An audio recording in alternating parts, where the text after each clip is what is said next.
यार आज हमें बात करनी है एक बहुत ही वास्ट टॉपिक यानी काफी ज्यादा बड़े टॉपिक की, जिसका नाम है वैलेंसी। यार वैलेंसी क्या होता है? बेसिकली तुम्हें वैलेंसी को समझने के लिए कुछ चीजों को और जानना पड़ेगा, उसके बाद तुम्हें समझ में आएगा कि वैलेंसी होता क्या है, इसका असली मतलब क्या होता है। ठीक है, तो इसके लिए कुछ चीजें हैं, जैसे कि मैं बता देता हूँ तुम्हें। पहली बात क्या है, ठीक है, the electron in an atom arrange in different shells orbit. यानी कि ये तो तुम जानते होगे, जो किसी भी एटम के अंदर जो इलेक्ट्रॉन्स होते हैं, एटम के चारों तरफ कुछ रिंग होती हैं, उनके अंदर घूमते हैं, उन्हीं रिंग को हम सेल्स कहते हैं या फिर ऑर्बिट भी कहते हैं। ठीक है, तो ये तो पता ही हुआ था। Electron present in outermost shell of electron are called valence electron. Shells होती हैं यानी कि जो ऑर्बिट होती हैं, जो बाहर के सर्कल सर्कल होते हैं, जिनमें किसी भी एटम के इलेक्ट्रॉन्स मौजूद होते हैं, उनमें जो आखिरी वाला सेल होता है, जो कि सबसे आउटरमोस्ट सेल होता है, उसमें जो जितने इलेक्ट्रॉन मौजूद होते हैं उनको हम क्या कहते हैं?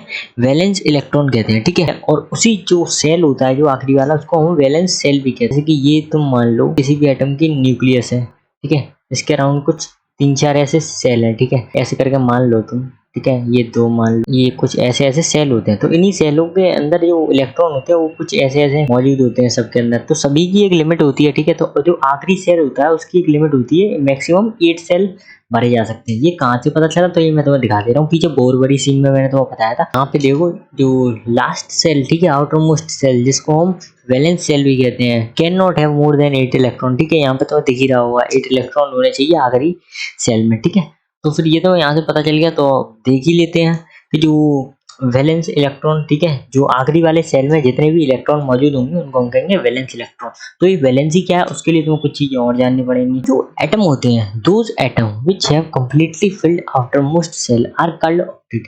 यानी कि जो आखिरी सेल होता है, जिन एटम के आखिरी वाले सेल में 8 इलेक्ट्रॉन, यानी कि आखिरी वाला जो वैलेंस सेल है वो कंप्लीटली फिल्ड है, यानी कि जो नंबर ऑफ वैलेंस इलेक्ट्रॉन है आखिरी सेल में वो कंप्लीट है, यानी कि 8 है।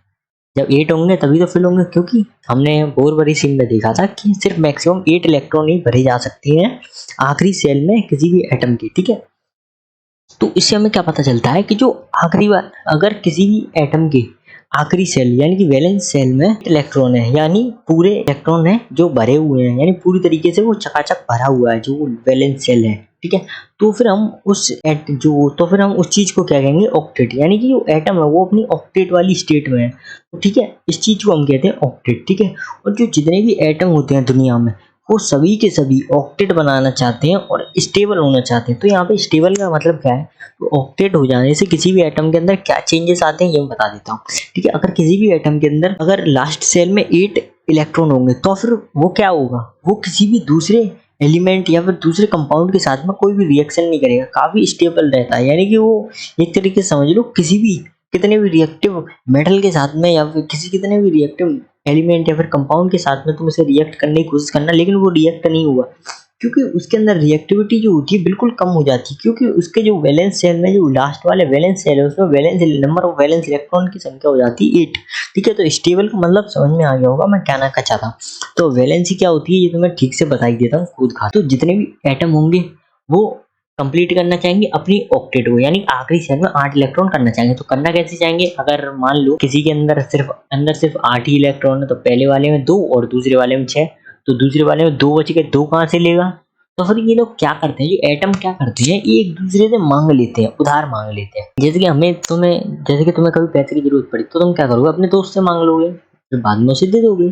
तो ऐसा ही क्या होता है, जो एटम हुई होती है वो एक दूसरे से मांग लेते हैं इलेक्ट्रॉन, फिर बाद में दे देते हैं। तो ऐसा ही, जैसे कि अगर किसी के अंदर 8 इलेक्ट्रॉन है तो 2 पहले वाले में आ गए और दूसरे वाले में 6, तो फिर 2 कम पड़ रहे हैं ना, यानी कि लास्ट सेल में 2 कम पड़ रहे हैं। ऑक्टेट बनाने के लिए 8 होने चाहिए थे, तो वो 2 क्या करेगा? वो 2 किसी दूसरे एटम से अपनी तरफ ले लेगा। ठीक है, तो ऐसा ही होता है। तो वैलेंसी क्या है? Valency is the number of atom gained और लॉस्ट और शेयर्ड।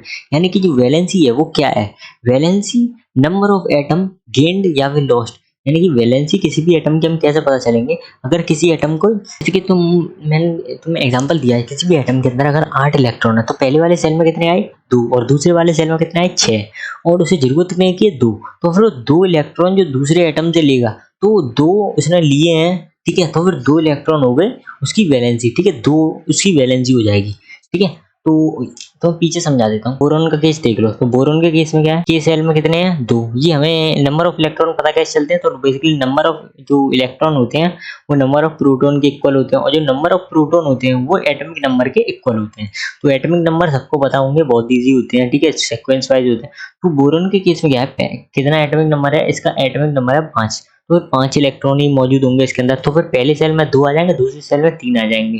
तो ठीक है, तो इसे 8 इलेक्ट्रॉन पूरे करने के लिए कितने सेल की जरूरत, कितने इलेक्ट्रॉन की जरूरत है, 5 इलेक्ट्रॉन की। इधर इसे 5 इलेक्ट्रॉन देने हैं 8 पूरे करने के लिए। वहीं अगर ये 3 छोड़ दे, यानी कि अगर इसके पास जो 3 है इसे अगर किसी और को दे दे, तब भी तो इसके पास ये पहला वाला सेल कंप्लीटली फिल्ड हो जाएगा। यानी कि जो लास्ट सेल है वो कंप्लीटली फिल्ड होना चाहिए इलेक्ट्रॉन से। तो पहले वाले सेल में तो मैक्सिमम 8 ही इलेक्ट्रॉन आ सकते हैं, ठीक है। आखिरी सेल में आते हैं 8, लेकिन पहले वाले में तो 2 ही आ सकते हैं, ठीक है। तो फिर ये क्या करेगा, तो फिर ये 3 है, इसे दे देगा। क्यों? क्योंकि 5 से 3 कम है, तो फिर इसे 3 देने में ज्यादा आसानी होगी एज कम्पेयर टू किसी और से 5 लेने में, ठीक है। तो समझ रहे हो ना मैं क्या कहना चाह रहा हूँ।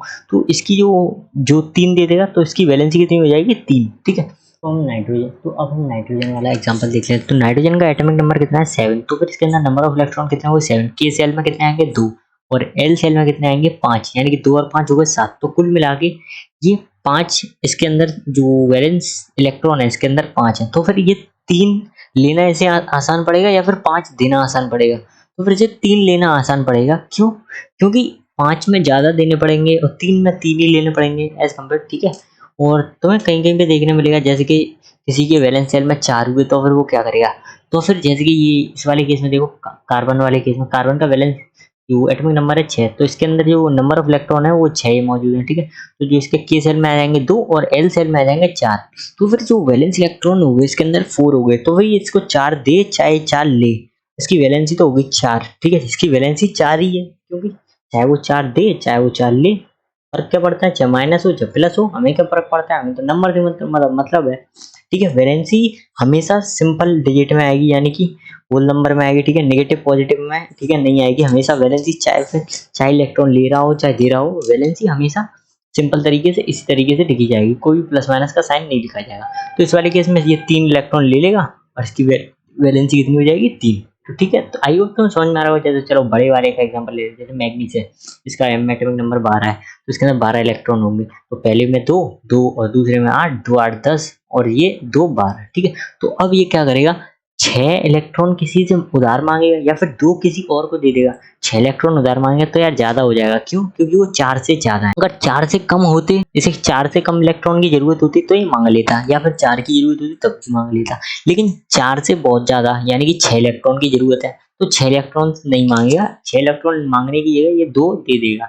क्यों? क्योंकि 2 इसे देना आसान है एज कम्पेयर टू किसी से 6 लेना। तो फिर इसकी वैलेंसी कितनी होगी, 2, ठीक है। तो अब बड़े वाले का कोई और एग्जांपल, जैसे क्लोरीन का एग्जांपल, क्लोरीन का एटॉमिक नंबर है 17। तो फिर इलेक्ट्रॉन भी, नंबर ऑफ इलेक्ट्रॉन भी 17 हो गए। तो पहले में 2 और दूसरे में 8 और तीसरे में हो गए 7। तो फिर 7 4 से बड़ा है, तो फिर ये 1 ले लेगा किसी से 8 करने के लिए, ठीक है। आखिरी सेल में 8 करने के लिए किसी से 1 ले लेगा, तो इसकी वैलेंसी होगी 8। और वहीं देख लेते हैं आर्गन वाला केस, ये स्पेशल केस है आर्गन का। तो आर्गन का जो एटॉमिक नंबर है वो कितना है, 18। नंबर ऑफ इलेक्ट्रॉन जो हो गए आर्गन के अंदर वो हो गए 18। पहले में 2, दूसरे में 2 और ये तीसरे वाले में भी, पहले में 2, दूसरे में 8 और तीसरे में भी 8, यानी कि 2 8 8, ठीक है। ये हो गए 18।